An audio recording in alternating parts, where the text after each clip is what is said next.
You will not be able to buy the Louis Vuitton Neverfull anymore in store unless you're on a waiting list. Guys, rumours have been flying around for the past, I would say, like, week or so that something like this was going to happen, okay? Louis Vuitton was going to be putting these sorts of restrictions in place around the Neverfull, and it looks like it has already kicked off. Is it one of their many efforts to make the Louis Vuitton brand a little bit more exclusive? So, they are going to be starting a waiting list. I haven't seen anything yet confirmed on exactly when this starts and where. I'm going to be going into a little bit more detail in this video, but yes, a waitlist similar to what Hermes used to do back in the day. You could be added on a waitlist for a Birkin. Oh my gosh, weren't those the days? Before they introduced their sort of, I don't want to say minimum spend, because as we all know, that whole thing, it's complicated, it's complex, there's a lot going on there. But I am going to tell you as much as I know in this video. What does this mean? What does this mean that we need to be looking out for? Things like that. So, the infamous Neverfull. People love this bag or they hate this bag. And usually the hate camp hate it because it's very overpopularized, okay? Especially if you live in a city like New York, London, Paris, you're going to be seeing a lot of Neverfulls out and about on a daily basis. The Neverfull used to be such a great option for a couple of reasons. Number one, a very versatile style, right? No matter if you're in the love or the hate camp here, we know that we can look at this bag and say that it's useful, okay? You'll get a lot of use out of it. Durable, hard wearing, you know, she's going to see you through. She's a bit of a ride or die. From a very well-known, one of the top luxury brands, right? If you are going to start your foray into designer handbags, Louis Vuitton is a trusted brand. And then on top of that, the price. It was a really great sort of, I don't like using the word introductory price, but it's the only word I can sort of think of. It was definitely on the more approachable price point of Louis Vuitton bags. Obviously, as the years have gone on, as with all items in luxury fashion, it seems the price has crept up. And whereas the Neverfull really used to be the queen of designer totes, I think that as the price has crept up, a lot more alternatives have come into play around that same price point. For example, I'm going to do this in dollars just because it's easier. The GM size, the biggest size of Neverfull, is $2,100, right? If we look at a similar bag design from other designers, Saint Laurent, $1,450. All leather as well. None of that is coated canvas. The Row, queens of quiet luxury, again, all leather. I mean, the Prada nylon version, if that's a bit more of your vibe, $1,990. Fendi Baguette shopping bag, $850. Saint Laurent Rive Gauche bag, $2,100, same. There's a lot of other competitors within that price point now. But, I mean, we've got to say, the Neverfull really is the most famous and well-known of them all. I mean, the fact that we call it the Neverfull, one name like Madonna or Beyonce. Guys, if you're new here, my name is Cassie and I'm a self-diagnosed luxury addict. I put out videos on Mondays, Wednesdays and Fridays, so if you like luxury fashion, then you're going to love it here. So head down there, subscribe, turn on the bell, become a member of our luxury addicted family. When are we going to rehab? Never. So, what have we learned? Pursebop released an article on this. Again, as I've been saying, rumours have been swirling around on social media. It looks like you will no longer be able to walk into a boutique, see a Neverfull on display and say, I'll have that one please, wrap her up, thank you very much. There will be bags on display, but much like a Birkin, you will not be able to see it and take it home with you. You will then, if you're interested, be added to a wait list. First come, first serve. When one comes in, that is yours. You will be contacted and that is yours. No idea on like how long that wait list is. Will the wait list be done by store or by area or even by country? Absolutely no idea. And of course, none of this has actually been officially announced at the time of me doing this video. This applies to the monogram, Damier Ebene, Damier Azur, and also the Empreinte leather Neverfulls. And this will be across all of the three sizes, okay? Your PM, your MM, your GM. However, you will be able to buy one kind of Neverfull in the stores, and those are limited edition ones, seasonal variations. More recently, something like the Yayoi Kusama collaboration, you'd be able to buy those ones.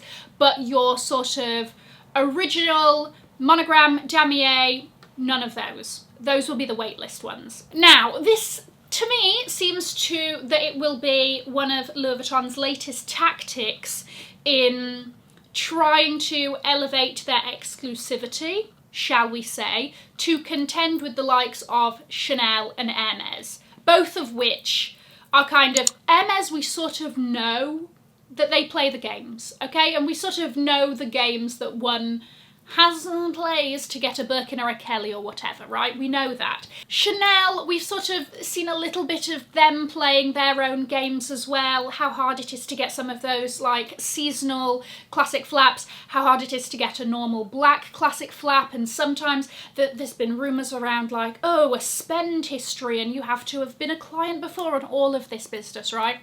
So again, apparently Louis Vuitton's been looking from afar and goes, I like those games you're playing, I want to get in on it too. I did a video a few months ago about sort of like the rumours that are a bit like this, but that one was really sort of hinged on the fact that they're trying to not discontinue the monogram canvas, but have less of them available, right? So I will have that link down below because these videos both very much intertwine. It looks like they're trying to play with the big boys. Now, like I said, we don't really have an idea of when this has come into effect. Will we even know officially if it has and all of that?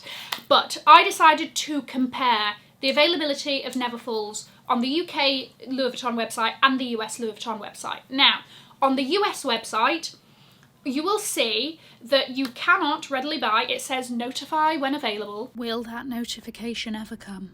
All of your monogram, all of your damier Ben and damier Azure in all of the sizes. The ones that are available are seasonal variations. So your Yayoi Kusama, there's like the monoglam sort of monogram print there. That was a tongue twister. Custom ones, so the ones that you can have with your initials, those are also available.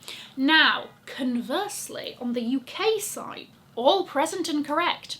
Is this something, and I mean, so much of this is us just ferreting around for little nuggets of information to try and, you know, crack the code and understand what's happening, right? I feel like that meme of the guy from It's Always Sunny in Philadelphia, like trying to, you know, put it all together. My red string and thumbtacks, right? But is this because they're actually sold out, or is it because they're already starting this in the US? Is this something that we will see in Europe and Asia? I've got no idea. However, what are the knock-on effects of this, if/when it comes into play? I mean, it's looking like the probabilities of this happening are very high. So what happens is these bags are just not readily available, okay? So people will start to turn to the pre-loved market.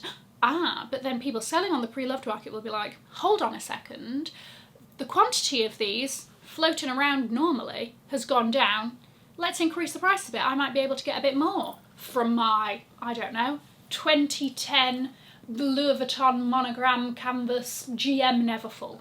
Much like the Birkins, right? Birkins, you can't just walk in and get one. Guess what? So pre-loved and resale market through the roof. It also means that if we're going to be talking about the resale market, there may be people adding themselves onto the wish list just to get a bag to then jack up the price and sell. All of these are sort of like trickle-down effects of something like this in place. And again, the only sort of reason that you can give Louis Vuitton for doing something like this is they do want to maybe make these more, it's funny because they're like the most classic Louis Vuitton items, but also the most, in terms of all the others, affordable. So are they trying to make those pieces more exclusive? Are they trying to really minimise the amount of coated canvas pieces floating around? Because we know that Louis Vuitton sort of wants people to go more down the leather route and those sorts of bags. And what does this mean for other Louis Vuitton icons? I call them icons because that's what they call them on the website. And really two other bags stick out to me, the Speedy and the Alma. If you look at the Speedy, again, very popular, classic Louis Vuitton bag. In more recent years, I think people have been very, very obsessed with the Nano Speedy. Again, monogram version, very, very hard to get. You either have to be stalking the website or you are so lucky that one comes into store and you're there and whatever. The limited edition versions, even harder. I know at one of the Louis Vuitton stores for the Valentine's Day collection, they were sold before they hit the shop floor from pre-orders and all of that. And I mean, we know the sort of, with some designer pieces, it is becoming a little bit of, if there's something you want, pre-order it whenever you can, because it's like the Hunger Games when it comes out. Or you may not even have a chance if you haven't pre-ordered. The Alma, Louis Vuitton is heavily focusing on the Alma for their, is it resort, is it pre-fall, is it their autumn-winter 23 collection? I can't remember, I think it's autumn-winter. It was pre-fall. Loads of Almas. Are any of them in monogram? Exactly. Will they then sort of see how this works for the Neverfull and then encompass the Speedies and the Almas in that? We don't know. But it does seem like the rumour mill is proving to be true. We are definitely going to have to wait and see how this plays out, how it rolls out, and all of that. But if there's one thing for sure, hold on to those monogram pieces because they might be worth quite a lot in the near future. What do you think about all of this business? I'm going to leave a link to another video over here in case you haven't already seen it. Have an amazing morning, afternoon or evening wherever you are, and in the words of my father, if you've enjoyed it, tell your friends. If you haven't, keep your mouth shut. I'll see you in my next video. Mwah. Bye guys.